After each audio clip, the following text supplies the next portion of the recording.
De la tarde, 3:11. Vamos rápidamente a otro punto de transmisión con nuestra compañera Elsa Iturriaga. ¿Cómo estás? ¿Qué tal? Buenas tardes, Elsa.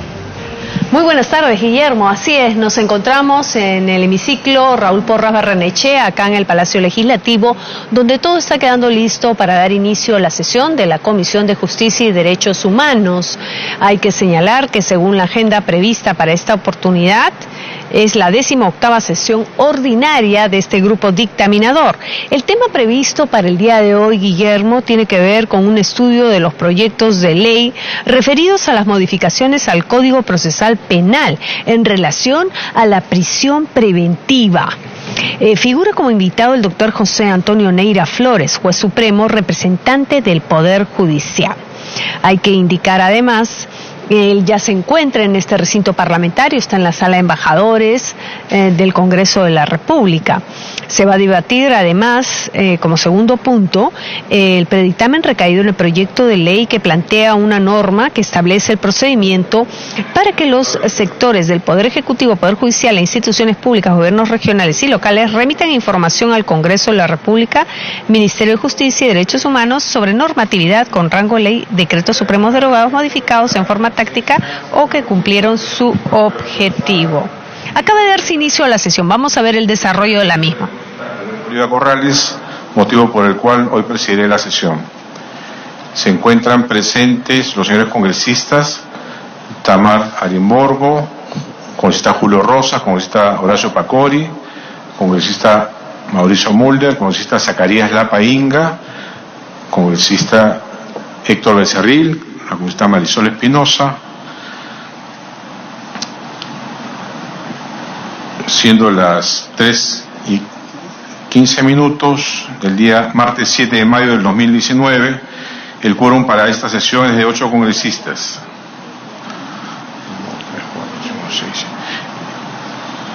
No contando con el quórum de reglamento, en el hemiciclo Raúl Porras Barrenechea se da inicio a la sesión en calidad de informativa de la Comisión de Justicia y Derechos Humanos. Orden del día: estudio de los proyectos de ley 3453 2018, Congreso de la República, 3842 del año 2018, Congreso de la República, 3857 2018, Congreso de la República, y 3898 referidos a modificaciones del Código Procesal Penal en relación a la prisión preventiva. Saludamos la presencia de la congresista Milagros Takayama, quien está presente también, congresista. Colegas congresistas, se cursaron invitaciones a los titulares del Poder Judicial y del Ministerio Público para que expongan las opiniones institucionales respecto de los proyectos de ley señalados.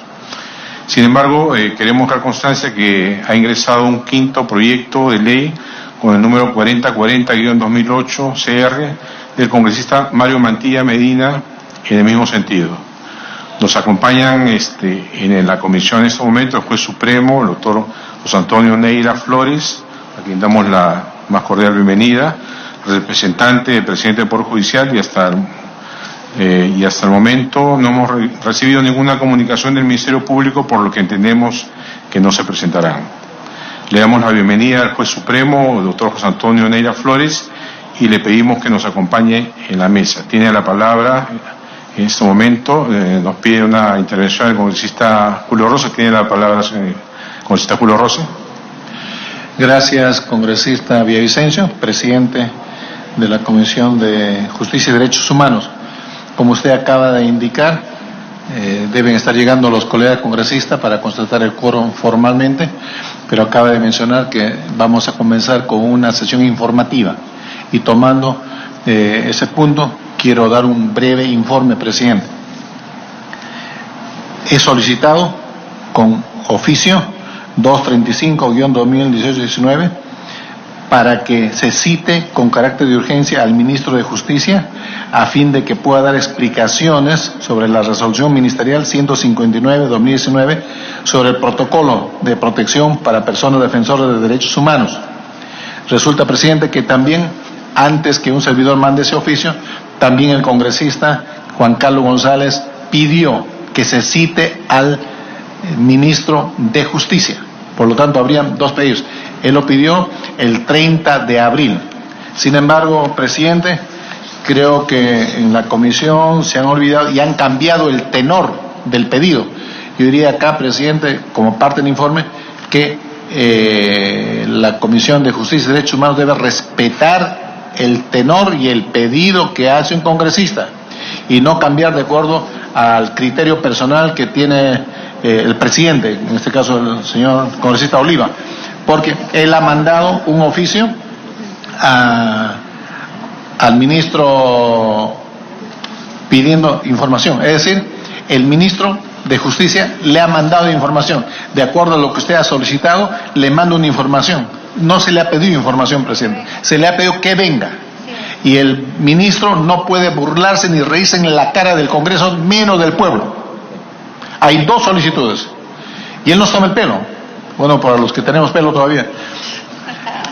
Manda un informe diciendo así, se explica a sí mismo, se vuelve a contradecir, se explica a sí mismo con el informe, y esto es un papel que respetamos de luego, pero no es en respuesta a la solicitud. Así que yo diría que bajo su presidencia, reitero, se pueda citar al ministro de Justicia, al señor Ceballos, para la próxima sesión, a fin de que comparezca y venga a responder las preguntas que tenemos que hacer. Gracias, presidente. Gracias, congresista. Tomamos nota de su pedido y la reiteración que usted hace, así como el pedido del congresista Juan Carlos González, también en el mismo sentido.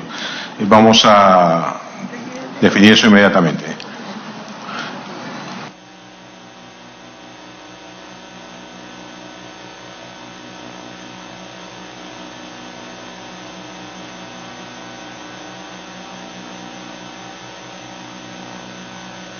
Perfecto. Damos la bienvenida al congresista Mauricio Mulder y contando con el quórum de reglamento, siendo las 3:20, se instala la 18ª sesión ordinaria y continuamos con la sesión.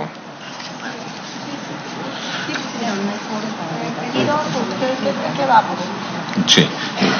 El informe. Sí, pide que se vote. Seguimos saludando. No.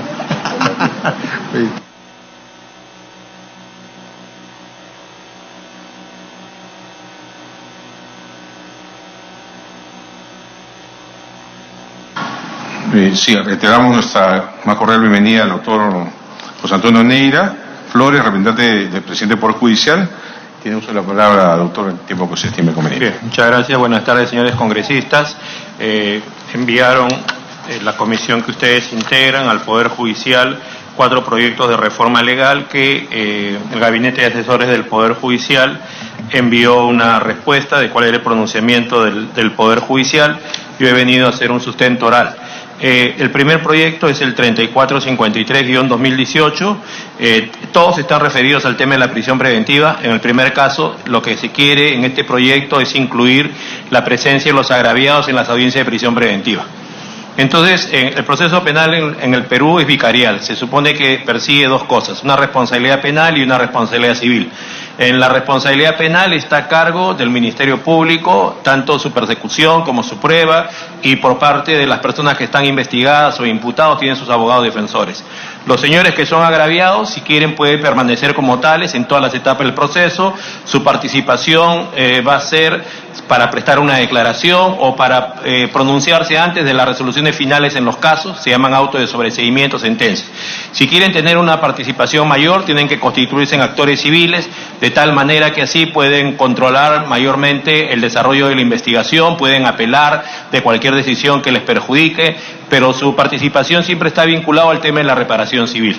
Entonces, cuando se trata del tema de la medida de coerción personal, no pueden estar ni agraviados particulares ni el Estado. Los procuradores nunca están en las solicitudes de medidas de coerción personal, se trate de funcionarios públicos de niveles comunes o de altos niveles, porque se supone que está repartido el rol de los sujetos procesales dentro del proceso. Por lo tanto, cuando acá se incluye en el artículo 271 la presencia de los agraviados también en las medidas de coerción personal, el Poder Judicial no está de acuerdo con esto, porque estaríamos en primer lugar violando los roles de cada uno de los sujetos procesales y además no tiene ninguna injerencia en el tema de la prisión preventiva. La prisión preventiva va a ser una discusión entre el Ministerio Público, el fiscal versus el abogado defensor del imputado, y el que quiere estar, si desea, porque tampoco es obligatoria su presencia, es la persona que es imputada. Ese ha sido el pronunciamiento entonces respecto a este proyecto de ley 3453-2018, que quiere hacer una modificación al inciso 1 del artículo 271 del Código Procesal Penal.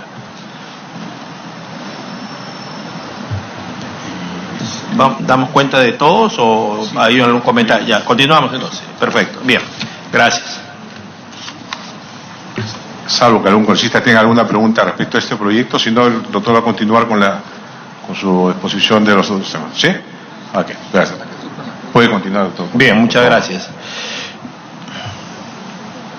Bien, después el segundo proyecto de ley es el 3842-2018. En este proyecto de ley lo que se propone es lo siguiente, que cuando se tome en cuenta la determinación de la imposición de la pena privativa de libertad, que en este proyecto se mantienen 4 años de pena privativa de libertad, y esto tiene una explicación. En el Código Penal, el artículo 57 del Código Penal establece que se puede imponer pena privativa de libertad suspendida cuando este es de 4 años para abajo, 4 años para abajo. Entonces, ¿cómo al comienzo de un proceso, si hay fundados y graves elementos de convicción de un delito y la vinculación del investigado, se va a imponer una medida de coerción personal más grave cuando recién estamos empezando un caso que cuando va a terminar? Entonces, la coherencia de los 4 años sale de ahí. Después vamos a hablar de otros proyectos de ley que lo que quieren que se incremente a 6 años, el mínimo legal para que eso sea así. Pero acá lo que nos está proponiendo este señor congresista es que cuando se quiere establecer estos 4 años de pena privativa de libertad, el juez debe tomar en cuenta, acá se está haciendo una adición, 1, 3, 4, 5, 6, 7, 8, 11 factores del artículo 20 del Código Penal. ¿Qué quiere decir? Que cuando se va a determinar judicialmente la pena por un juez, tenemos que ver 3 cosas. Primero tenemos que ver cuál es el mínimo de la pena y el máximo de la pena. Entonces, por ejemplo, si se trata de un delito de cohecho y la pena es de 6 a 12 años privativa de libertad, tendríamos que ver, para saber si es 7, 8, 9, 10 u 11, tenemos que ver el artículo 45A del Código Penal. El artículo 45A del Código Penal está vigente desde el año 2013. La ley 30.076 lo reformó y estableció que las penas se imponen por tercios. Tercio inferior, tercio intermedio y tercio superior. ¿De qué depende? De que los fiscales puedan hacer un requerimiento en su acusación o en su pedido de prisión preventiva de que la pena sea dentro de algunos tercios, y que los jueces nos podemos pronunciar en estos sentidos, porque no podemos hacerlo arbitrariamente. Se habla del principio de legalidad y todo está regulado en el Código Penal. Entonces, en primer lugar, lo que tenemos que saber es si hay circunstancias generales, atenuantes o agravantes alrededor del delito. Las circunstancias son alrededor del delito. Tenemos un artículo que es el artículo 46, con 2 incisos, 1 y 2. En el 1 están las circunstancias generales atenuantes y en el 2 están las agravantes. Por ejemplo, las atenuantes es no tener antecedentes penales. Un agravante, por ejemplo, es que haya pluralidad de imputados, salvo que en el propio tipo penal se incluya esta fórmula. Entonces, primer factor, circunstancias generales atenuantes y agravantes para dosificar la pena. En segundo lugar, tenemos también lo que se llama causales de disminución de la punición. En el Código Penal tenemos varios artículos que establecen que esto sea así. Por ejemplo, tenemos el artículo 14 del Código Penal, que habla del error de tipo o del error de prohibición. En los delitos sexuales suelen decir las personas que se le atribuye el delito que ellos consideraron que la menor tenía más de 14 años de edad. Si tenía más de 14 años de edad y era consentida la relación, no hay violación a la libertad sexual. Entonces ahí se dice que hay un error de tipo. Cuando se habla de error, no hay dolo en el comportamiento. Y un error de prohibición es cuando la conducta de la persona que se le imputa el delito tiene alguna causa de justificación. Tenemos también en el Código Penal, en el artículo 20, y 11 incisos, 11 factores que eximen de responsabilidad penal. Entonces, el tercer factor tiene que ver con lo que se llama fórmulas de derecho penal premial, o sea, incentivos que se da para que las personas que están comprendidas en investigaciones o ya están como imputados puedan contribuir con esclarecer los hechos, y por lo tanto ahí se le puede rebajar la pena por confesión, se le puede rebajar la pena por terminación anticipada del proceso, cuando en la investigación preparatoria acepta la imputación del fiscal. Se le puede rebajar la pena al comienzo del juicio oral, se llama conclusión anticipada del debate o conclusión anticipada del juicio oral, lo que va a pasar es que depende del momento procesal en que tú contribuyas a que el caso termine para que te puedan dar a cambio una reducción de pena. Si es una terminación anticipada del proceso en la investigación preparatoria, la rebaja es de una sexta parte. Si es el comienzo del juicio oral, es de una séptima parte. Y por último, también tenemos la colaboración eficaz. También son 4 mecanismos por los cuales se puede tomar en cuenta para el tema de la pena. La colaboración eficaz tiene otra norma especial con un reglamento que regula este tema. Entonces son 3 factores que se van a tomar en cuenta para determinar judicialmente la pena, ya sea para solicitar una prisión preventiva o ya sea cuando sea culpable para individualizarla. ¿Cuáles son? Circunstancias generales, atenuantes y agravantes. Número 2, causales de disminución de la punición. Yo les decía, 1 era el error de tipo de prohibición, también el error de comprensión culturalmente condicionado. En el interior del país, en la sierra, en la selva, hay personas que tienen su propia cultura, idiosincrasia, tienen determinados comportamientos y por lo tanto nosotros no podemos sancionarlos como correspondería a una persona como nosotros, ¿no?, de la ciudad. Después el artículo 16 del Código Penal tiene que ver con el tema de la tentativa. También se reduce la pena cuando el delito queda en tentativa, es obligatorio. El artículo 20 del Código Penal les decía que establece en qué casos no hay responsabilidad penal, legítima defensa, obrar por disposición de la ley, cuando se trata de policías que en acto de servicio dentro de la ley que establece el uso racional de la fuerza proceden así, tampoco podríamos sancionarlos. Pero ¿qué pasa cuando dentro de esos 11 supuestos que hay en el artículo 20 del Código Penal no se cumplen todos los requisitos? Igual el artículo 21 del Código Penal establece que se le rebaja la pena. Si se da el caso del artículo 20 del Código Penal, no va a haber pena. Pero si falta algún elemento de estos 11 factores, por el artículo 21 se tiene que rebajar la pena. También deben tomar en cuenta los fiscales y los jueces el artículo 22 del Código Penal sobre responsabilidad restringida de la pena, ya sea que tenga 18 a 21, ya sea que tenga más de 65, incluso ha habido muchas reformas del Congreso de la República, también de decretos legislativos, para excluir algunos delitos de la posibilidad que se pueda rebajar la pena, pero ya hay hasta un acuerdo plenario penal de la Corte Suprema que esto vulnera el tema de la igualdad, de la proporcionalidad y que por lo tanto el juez en el caso concreto puede tomar en cuenta el factor de la edad, de 18 a 21 más de 65 para rebajar la pena. También tenemos el artículo 25, tiene que ver con el tema de la complicidad secundaria, ¿no? En los delitos hay autores.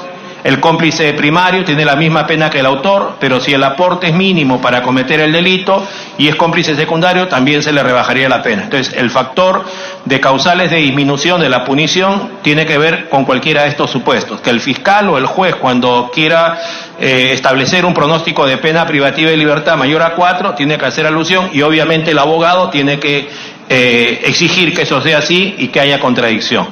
Después tenemos causales de agravación de la punición, también causales de agravación de la punición, como son el tema de habitualidad, los temas de reincidencia, o cuando los delitos son en perjuicio de muchos agraviados, se llama delitos masa. Entonces, cuando en este proyecto de ley 3842-2018 se propone que se agregue en el inciso B que el juez debe tomar en cuenta si de los recaudos se evidencia razonablemente cualquiera de los supuestos, los numerales 1, 3, 4, 5, 6, 7, repite otra vuelta el 6, repite otra vuelta el 7, 8, 9, 10 y 11 del artículo 20 del Código Penal, en cuyo caso no dará por satisfecho este presupuesto. Cuando es una obligación del fiscal o del juez, cuando se tenga que hacer un pronóstico de pena, tomarlo en cuenta porque está en la parte general del Código Penal, entonces que es innecesario. Aparte de esto,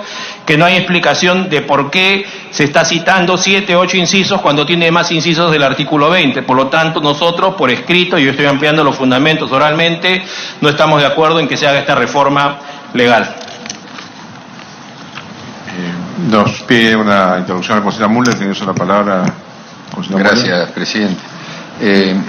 Efectivamente, el Código Penal ya brinda todas las herramientas como para buscar agravantes o atenuantes y que el juez pueda tener un margen de maniobra fundamental en su criterio de conciencia.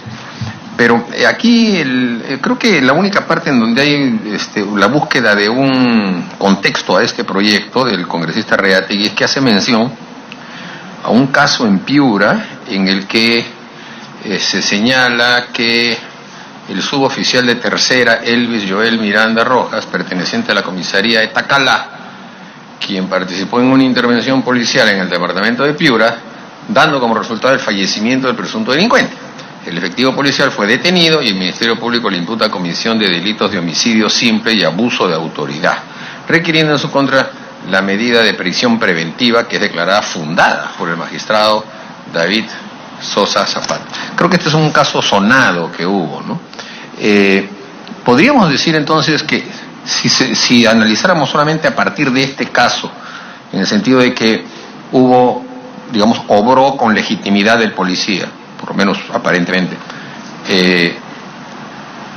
¿qué es lo que habría fallado en esa circunstancia? ¿Hay una carencia del Código Penal que no se pudo aplicar o es simplemente una mala apreciación del funcionario jurisdiccional, que en este caso sería la representante del Ministerio Público? Gracias, congresista Mulder. ¿Desea contestar en este momento, doctor Neira? Sí, si usted cree que debo hacerlo en este momento, lo hago en este momento, o espero alguna participación de algún señor congresista. Si pudiera en este momento. Ya, claro que sí, claro que sí. Bueno, acá el asunto es el siguiente, ¿no? Tenemos el decreto legislativo 1186 que regula el uso de la fuerza por parte de la Policía Nacional del Perú. También tenemos un reglamento de ese decreto legislativo 1186, que es el decreto supremo número 003-2012 MIMP y sus modificatorias. A ver, de repente usted recuerda los hechos mejor que yo, es que es un tema público, entonces si yo cometo un error, usted me lo precisa. Me parece que se trataba de una persona que le imputaban un robo con agravantes, la persona estaba corriendo de espalda y un policía agarra y le dispara y lo mata. Entonces la pregunta es si encaja dentro de este decreto legislativo 1186 y este reglamento, porque también tenemos el artículo 20, en el último inciso justamente ha merecido una adición. Lo voy a leer para que ustedes recuerden, me parece, no sé si ha sido por delegación de facultades de ustedes o ustedes lo han puesto, es el 2011 del Código Penal, dice acá, están exentos de responsabilidad penal el personal de las Fuerzas Armadas y la Policía Nacional del Perú, que en el cumplimiento de su deber y en uso de sus armas u otro medio de defensa cause lesiones o muerte. Esta reforma es de la ley 30.151, 13 de enero del 2014. Es de ustedes, ya. Entonces, el asunto es que acá lo que en todo caso habría que establecer es si efectivamente esta conducta del señor policía se dio en ese contexto, pero seguramente no habrá sido posible en diligencias preliminares, porque ellos mismos son los que van a hacer la investigación, ¿no? La Fiscalía la va a dirigir, ellos mismos son, de tal manera que si fuera tan eficiente la investigación, podría ser que concluya en ese sentido que si eso fue así o no. Pero en su defecto, lo que estamos discutiendo al comienzo del caso es si este señor tiene que ser investigado, porque hay un alto peligro procesal que se sustrae o perturba los actos de investigación con una medida que sea grave. Porque la imputación de qué va a ser de un homicidio, ¿no? Va a ser de un homicidio, el homicidio más básico, que es el 106 del Código Penal, la pena es de 6 a 20. Si entra un homicidio calificado, que es el 108 del Código Penal, la pena es de 15 a 25. Pensemos inclusive que pueda ser el más bajo, de 6 a 20. Acá la discusión tiene que ver en primer lugar con el primer requisito del artículo 268. Hay fundados y graves elementos de convicción de un delito y la vinculación de un señor, eso no hay ninguna duda acá, que acá el tema, el señor ha disparado y lo ha matado. Eso se llama hecho no contradictorio, él está de acuerdo con eso, la discusión está que lo hizo en ejercicio de sus funciones. 2. Hay información entonces que se ha producido la muerte de la persona. Lo que estaría en discusión es si fue dentro de esta fórmula de exención de pena o no. 2, el tema de la pena supera obviamente los 4 años y entonces la discusión tendría que ver con el tercer factor. En todo caso yo creo que ahí venía el tema, en los peligros procesales, ¿no? ¿Había alguna posibilidad que este señor pueda perturbar los actos de investigación? Eso es lo que habría que ver. ¿Había alguna posibilidad o no? Ahí hubo un hecho también peculiar, ¿no? Que fue el ministro del Interior a la audiencia. Así es, ¿no? Entonces, eso ya sería, digamos, especular sobre los hechos. Pero la pregunta es, ¿el código necesita ser reformado para que en una eventualidad en la que se hace el uso legítimo de la violencia de Estado contra un delincuente, la persona sea protegida? O sea, ¿O ya es suficiente el texto que usted ha leído del artículo 20? No, aparte del artículo 20, señor Mulder, también tenemos el decreto legislativo 1186, al que me he referido, el uso de la fuerza por la policía. Tenemos el reglamento también que les he informado a ustedes, este reglamento, el decreto legislativo 1186, Decreto Supremo 3-2012, o sea, las herramientas las tenemos. En todo caso, la cuestión es saber en el caso concreto exactamente cómo se produjeron los hechos. Y eso va a depender de que haya una buena diligencia para poder establecer qué es lo que ocurrió, cuál fue el motivo, qué pasó, porque dependiendo de eso es que vamos a saber si era necesario el uso de la fuerza en la mayor intensidad, como en este caso. Pero en eso hay otro proyecto de ley que se refiere también a estos temas de los peligros procesales. Pero en este caso, el proyecto de ley de este señor se está refiriendo a que reformemos el Código Procesal Penal para que el juez, cuando haga el pronóstico de pena privativa de libertad de 4 años, también tenga en cuenta 1, 2, 3, 4, 5, 6, 7, 8, 9, 10 incisos del artículo 20 del Código Penal, cuando se supone que esto habría que concordarlo incluso con el artículo 21 del Código Penal, porque yo le digo, si se da cualquiera de estos incisos del artículo 20, no estaríamos discutiendo de que se abra una diligencia preliminar ni que se formalice una investigación, porque no habría delito, tan exento de responsabilidad. Lo que puede pasar en el caso es que no se den exactamente estos requisitos y se aplica el artículo siguiente, que es el 21, que dice, en los casos que no se cumple exactamente con todos los requisitos de los 11 supuestos del artículo 20 del Código Penal que exime responsabilidad, igual se rebajará la pena. Por ejemplo, en la legítima defensa son 3 requisitos, ¿no? Agresión ilegítima, falta racional del uso empleado y falta de provocación. Si falta uno, ¿qué pasa? Igual te van a rebajar la pena. No te van a eximir responsabilidad, pero igual te van a rebajar la pena. Entonces, yo creo que es innecesario que tengamos que hacer esta reforma, porque es una obligación del juez, cuando va a hacer el pronóstico de pena, ver los 3 factores que yo le indicaba, y dentro de ellos ya está esto. Sí, incluso también en el Poder Judicial hay acuerdos plenarios de la Corte Suprema respecto a la determinación judicial de la pena, porque no es un tema antiguo esto de los tercios, recién es del 2013, son 6 años, y entonces por lo tanto se ha generado estas pautas para tratar de evitar que hayan errores. Gracias, congresista Mulder, gracias al doctor Neira por la respuesta. El congresista Zacarías Lapa quería hacer una intervención, una pregunta también, ¿no? Puede ser usado la palabra. Muchas gracias, presidente. Saludar a los colegas y asimismo saludar al doctor José Antonio Neira Flores por estar en esta comisión. Doctor, presidente, otra vez vuestro despacho, solamente consultarle al doctor. En estos proyectos de ley que es materia de debate hoy día, es con respecto a la modificatoria ¿no? de esta disposición que señala de la prisión preventiva. La prisión preventiva, autor, de acuerdo al Código Procesal Penal, es una medida cautelar, ¿no? Preventivo, ¿no? Para garantizar, ¿no? la buena y correcta investigación dentro de todo el proceso que tiene que realizar el Ministerio Público bajo el control del juez de investigación preparatoria. La pregunta es necesario modificar en este dispositivo del artículo 268 del Código Procesal Penal, incorporando los incisos del artículo 20? Si yo comprendo, el artículo 20 se aplica para la graduación de la pena al momento de emitir la sentencia. Entonces, la pregunta es, ¿se puede aplicar primigeniamente para determinar una prisión preventiva? Gracias, congresista. ¿Puede hacer uso de la palabra? Bien, gracias, doctor Villavicencio. Les decía que el artículo 20 del Código Penal establece eximencias de responsabilidad penal. O sea, si se prueban, no hay que responder, no hay ninguna sanción, ninguna. Pero lo que va a pasar es que a veces no es posible que eso sea así, no se pueden cumplir con todos los requisitos. Por lo tanto, el artículo siguiente, que es el artículo 21 del Código Penal, establece que cuando falte algún requisito para aplicar alguna eximente de responsabilidad penal, se puede rebajar la pena. Entonces, está en el Código Penal cuando se trata de un pronóstico de pena privativa de libertad. Por ejemplo, hay delitos como la Por ejemplo, el hurto agravado, la pena es de 2 a 6 años. Entonces, es por debajo de 4, por encima de 4. Si se da algunos de estos supuestos, el juez tiene que tomar en cuenta estos factores para establecer. Se supone que el fiscal, desde el comienzo, cuando pida la prisión preventiva y quiera cumplir con este requisito, tiene que fundamentar por qué eso es así. Y también el abogado defensor de la persona imputada tiene que sacarlo a relucir. De tal manera que el juez, cuando motive su resolución, va a tener que ver si se da cualquiera de los 3 factores que yo le decía de determinación judicialmente de la pena. Entonces, el proyecto que anteriormente he leído, para empezar, le faltaba concordarlo con el artículo 21 del Código Penal, porque si se da el 20, no va a haber nunca prisión preventiva, porque no debería haber ni siquiera caso. El 21 es justamente cuando falta algún requisito que se pueda rebajar la pena. Y no es necesario porque ya está en el Código Penal, ¿no? Y por lo tanto, les decía, los 3 operadores van a tener que pronunciarse sobre ese tema.